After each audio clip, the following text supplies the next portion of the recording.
Hello दोस्तों। मेरा नाम अनाया सिंह है। आज मैं आपके बहुत ही इंटरेस्टिंग स्टोरी लेके आई हूँ। स्टोरी का मज़ा पूरा लेने के लिए स्टोरी को एंड तक ज़रूर देखिएगा। आज की हमारी स्टोरी है कैसे भाभी ने ननद को समझाकर ननद की और अपनी इच्छाएं पूरी की। तो चलिए स्टोरी शुरू करते हैं। मेरा नाम अंजलि है। मेरी शादी आज से 1 साल पहले हुई थी। मेरे घर में मेरे सास ससुर और एक बहुत ही प्यारी सी ननद है। मेरी ननद कॉलेज में है। सास ससुर गांव से होने के कारण वह अपना आधा से ज़्यादा समय गांव में ही रहते।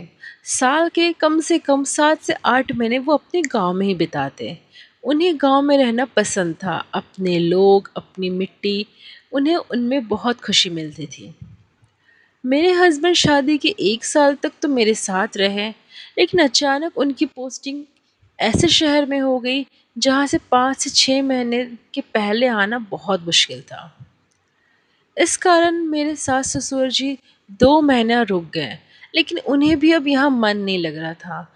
तो मैंने कहा अब गाँव होकर आ जाइए, आपका मन भी लग जाएगा। मेरे साथ है ना सोनम, मैं और सोनम रह लेंगे। सोनम मेरी ननद का नाम है। मेरे सास ससुर चले गए। पहले मैं मेरी ननद के बारे में बता दूं। मेरी ननद बहुत ही सुंदर है। उसका बदन इतना कटीला है कि कोई भी लड़का देखकर उसे आहे भी भरे बिना ना रहे।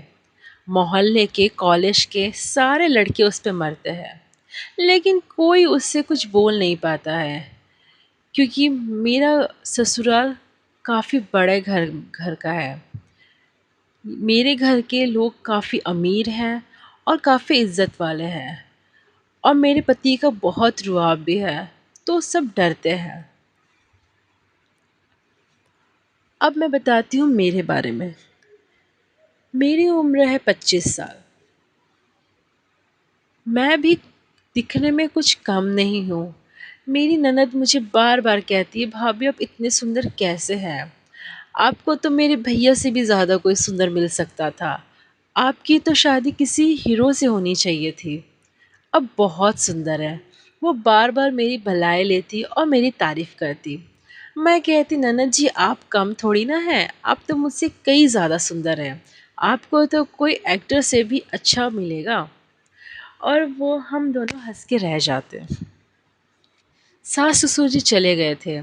1-2 दिन मैं अपने रूम में अकेले सोई, लेकिन मेरा मन ही नहीं लगता था, क्योंकि घर भी खाली खाली सा लगता था और ननद भी अपने रूम में चल जाती, तो मुझे काफ़ी सुना सुना सा लग रहा था। पूरा दिन मैं अकेले रहती। ननद अपने कॉलेज में, कॉलेज से आने के बाद वो अपने स्टडी में रहती है। उसके बाद हम दोनों एक दूसरे के साथ खाना खाते हैं, थोड़ा मूवी देखती है और फिर सोने चल जाते हैं। तीसरे दिन मैंने मेरी ननद से कहा, सोनम तुम आज मेरे साथ सोना, मुझे अकेलापन लगता है। सोनम ने पहले सोचा। मैंने कहा क्या हुआ, कुछ दिक्कत है? सोनम ने कहा नहीं भाभी, कोई दिक्कत नहीं, हाँ मैं सो जाऊंगी। हमने रात का डिनर किया और सोने चले गए। हम मूवी देख रहे थे। मूवी देखते देखते मुझे कब नींद आ गई मुझे पता ही नहीं चला। रात की 1 बजे मेरी नींद खुली। मैंने देखा लैपटॉप ओपन है, लैपटॉप की रोशनी आ रही थी और ननद सोफे पे बैठकर कुछ देख रही थी। मैंने कहा इतनी रात को ये क्या देख रही है? फिर मुझे लगा कि कुछ कॉलेज का काम होगा, तो वो कर रही होगी। लेकिन मैंने देखा ये तो मेरा लैपटॉप है और मेरी ननद का लैपटॉप साइड में रखा हुआ था। मैंने कहा शायद उसकी बैटरी लो होंगी इसीलिए। मैं जैसे ही सोने को हुई, मैंने देखा ननद उठकर वॉशरूम चले गई और उसके मैक्सी का बेल्ट भी खुला हुआ था। मैंने कहा ये क्या हुआ, ये उठकर अचानक से वॉशरूम में क्यों चले गए? मेरा मन करा कि मैं एक बार देख लूं। मैं वॉशरूम के दरवाजे पे गई। दरवाज़ा अंदर से खुला था। मैंने थोड़ा झांका और देखा ननद पूरे कपड़े ओपन करके बाथ टब में बैठकर कुछ कर रही थी। मैं देखकर दंग रह गई। ये क्या है? पहले तो मैंने सोचा कि मैं उसे टोकूं, लेकिन फिर सोचा कि नहीं, शायद ये समय सही नहीं होगा। दूसरे दिन मैं दिन भर सोचते रह गई। ननद कॉलेज चली गई थी।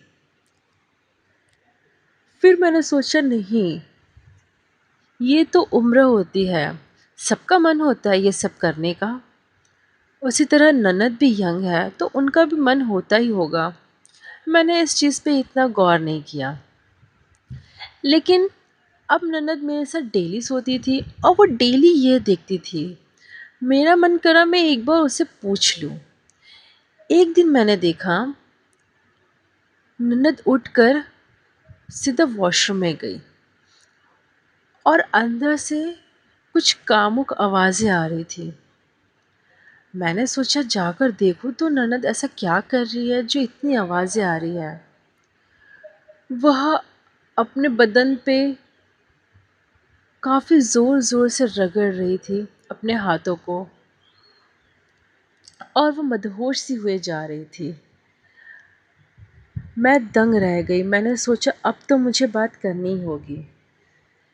मैंने दरवाज़ा खोल दिया और मैंने देखा ननद मुझे देखकर हक्की बक्की हो गई और वो तुरंत टब से निकल के अपना मैक्सी पहन लिया और कहा, भाभी आप। मैंने कहा, ये क्या कर रही हो तुम सोनम? भाभी वो गर्मी लग रही थी तो मैंने सोचा चलो नहा लेती हूँ। मैंने कहा, तुम झूठ मत बोलो, मैंने सब देख लिया है। तुम क्या कर रही थी? उसने कहा, वो भाभी कुछ नहीं, वो मेरा वो हकला रही थी। मैंने कहा, हाँ मैं समझती हूँ कि तुम भी यंग हो, तुम्हारा भी मन करता है, लेकिन इस तरीके से डेली डेली वीडियो देखना और ये सब करना ये सही नहीं है, तुम्हारी हेल्थ पे असर पड़ सकता है। उसने कहा, हाँ भाभी मैं समझती हूँ, लेकिन मैं क्या करूँ?